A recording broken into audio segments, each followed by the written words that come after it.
அனைவருக்கும் வணக்கம். இந்த வீடியோல நம்ம பார்க்க போகின்ற தலைப்பு உங்கள் ஜாதகத்தில் உள்ள கர்ணாதிபதியின் சூட்சம பலன்கள். உங்க ஜாதகத்தில் இருக்கக்கூடிய கர்ணாதிபதி யார்? அவருக்கு எந்த கிரகம் தொடர்புள்ளது?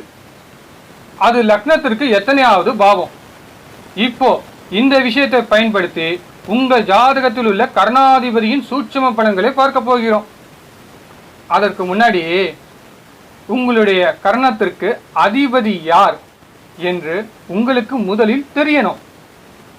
அடுத்து உங்களுடைய கர்ணாதிபதி பலமாக இருக்கிறாரா பலவீனமாக இருக்கிறாரா என்பதையும் தெரியணும். அதே மாதிரி உங்களுடைய கர்ணாதிபதிக்கு லக்னத்திற்கு நன்மை செய்யக்கூடிய கிரகம் தொடர்பு இருக்கிறதா அல்லது லக்னத்திற்கு தீமை செய்யக்கூடிய கிரகம் தொடர்பு இருக்கிறதா என்று கண்டுபிடிக்கவும் தெரியணும். அதை விட ரொம்ப முக்கியம், கர்ணாதிபதி யாருடைய மூலத்திரிகோண வீட்டில் இருக்கிறார்?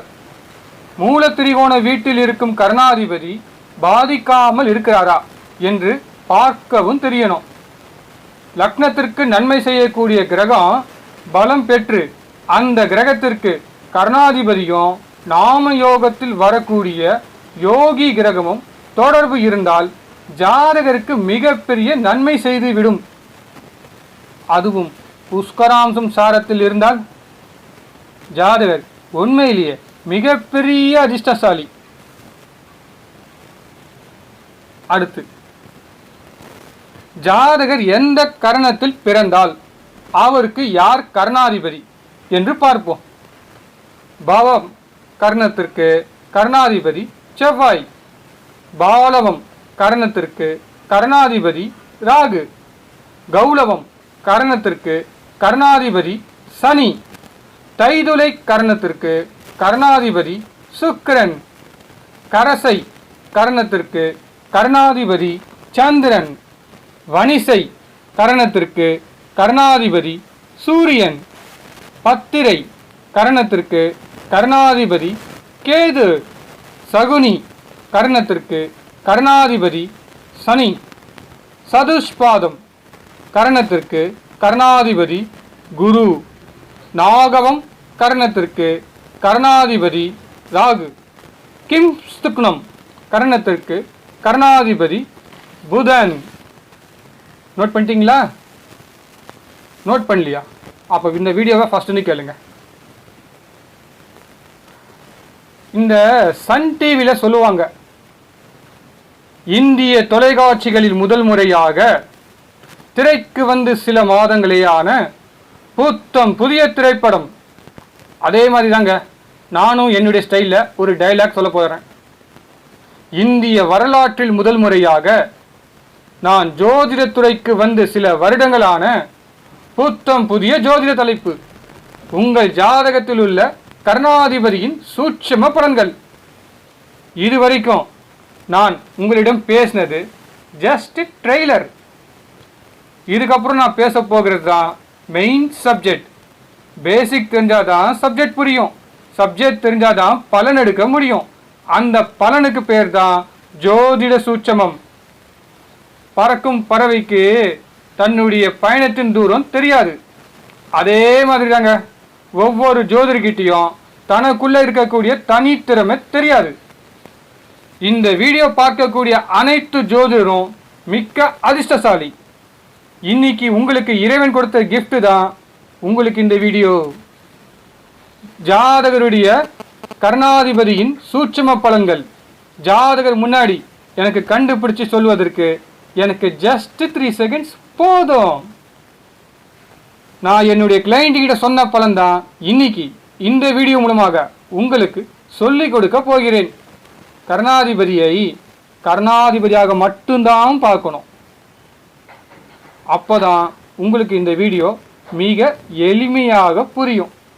வாங்க வீடியோவின் தலைப்புக்குள் செல்வோம். உங்கள் ஜாதகத்தில் உள்ள கர்ணாதிபதியின் சூட்சம பலன்களை பார்ப்போம். ஸ்கிரீனில் தெரிகின்ற ராசி கட்டத்தை பாருங்க. இப்போ என்ன பலன் சொல்லலாம்?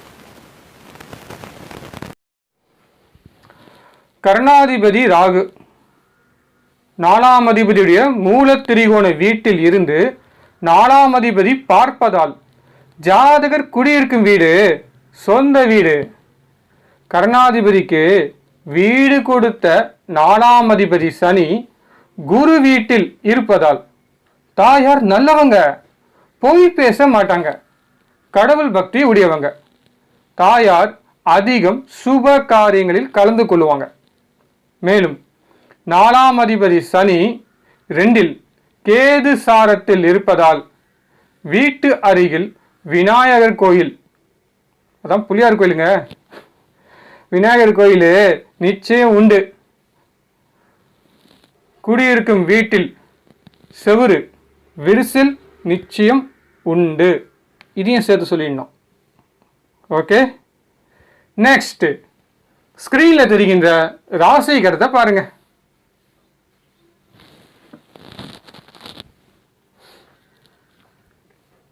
என்ன சொல்லலாம் இருங்க, கொஞ்சம் திங்க் பண்றேன், ரொம்ப நாள் ஆச்சு இல்லை. ஓகே, ஞாபகம் வந்துச்சு. கர்ணாதிபதி சூரியன் 12இல் இருப்பதால் அது சுபர் வீடாக இருப்பதால் சுப செலவுகள் ஏற்படும். அவருக்கு வீடு கொடுத்த அதிபதி சுக்கிரன் அசுபர் வீட்டில் இருந்து மாந்தி தொடர்பு இருப்பதால் அசுப செலவும் ஏற்படும். இதில் சுப செலவும் அசுப செலவும் ஏற்படுவதால் ஜாதகர் கையில் பணம் தங்காது. மேலும் 5ஆம் பாவம் பாபகத்திரி, 5ஆம் அதிபதியும் பாபகத்திரி. இதில் குழந்தைக்காரன் குருவும் தொடர்பு இருப்பதால் ஜாதகருக்கு குழந்தை பாக்கியம் இல்லை. ஓகே, நெக்ஸ்ட் ஸ்கிரீன்ல தெரிகின்ற ராசி கட்டத்தை பாருங்க. லக்னாதிபதி கர்ணாதிபதியுடன் சேர்க்கை பெற்று 4ஆம் அதிபதியுடைய மூல திரிகோண வீட்டை பார்ப்பதால் ஜாதகர் பிறக்கும்போது சொந்த வீடு உண்டு. இதில் திரிசூன்யம் சம்பந்தப்பட்டாலும் பலன் மாறாது. லக்னாதிபதியும் கர்ணாதிபதியும் சேர்க்கை பெற்றால் ஜாதகர் அதிக டேலண்ட் உடையவர். ஸ்திர ராசி அதிபதிகள் ஸ்திர ராசியில் சேர்க்கை பெற்று ஸ்திர ராசியை பார்ப்பது மிகவும் சிறப்பு. பிறரை எளிதில் கவரக்கூடிய நபர் என்று அர்த்தம். ஓகே, நெக்ஸ்ட் ஸ்கிரீன்ல தெரிகின்ற ராசி கட்டத்தை பாருங்க. பெண் ஜாதகத்தில் செவ்வாய் கணவனை குறிக்கும்.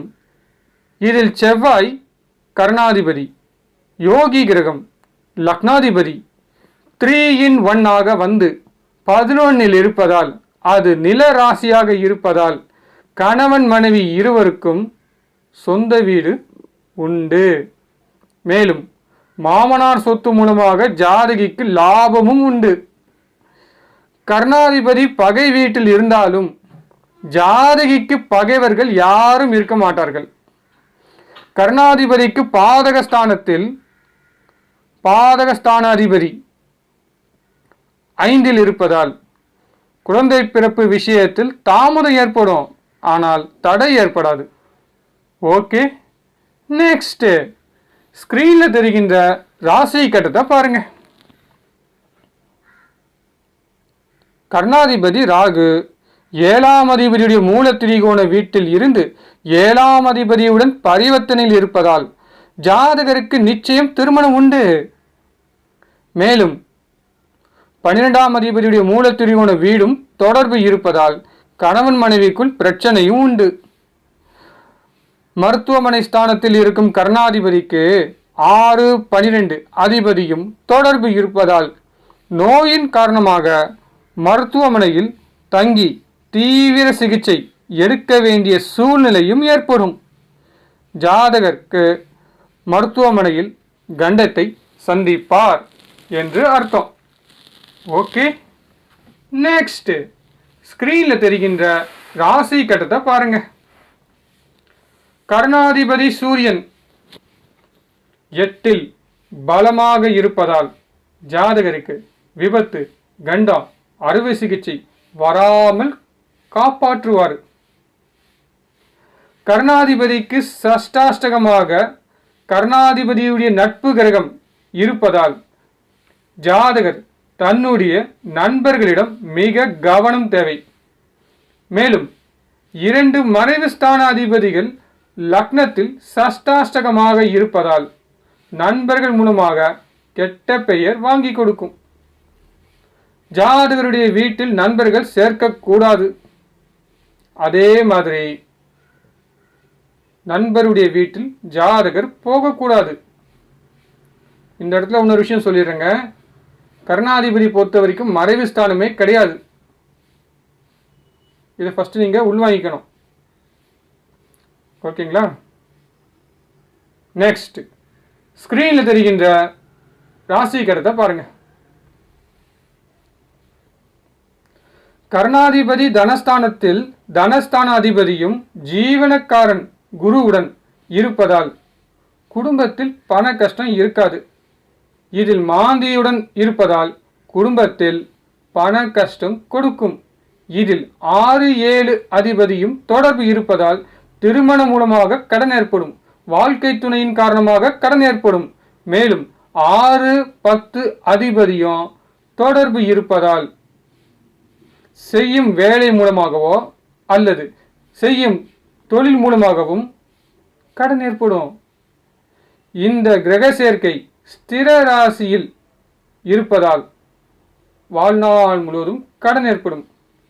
கடன் தொல்லையும் வட்டி தொல்லையும் சமாளிக்க முடியாமல் பாவம் ஜாதகருடைய குடும்பம் அதிகம் கஷ்டப்படும். இந்த இடத்துல இன்னொரு முக்கியமான பாயிண்ட் சொல்றேன். கர்ணாதிபதியோட மாந்தி இருந்தா கர்ணாதிபதி ரொம்ப ரொம்ப வீக்கா இருக்காருன்னு அர்த்தம். சரிங்களா? ஓகே, நெக்ஸ்ட் ஸ்கிரீன்ல தெரிகின்ற ராசி கட்டத்தை பாருங்க.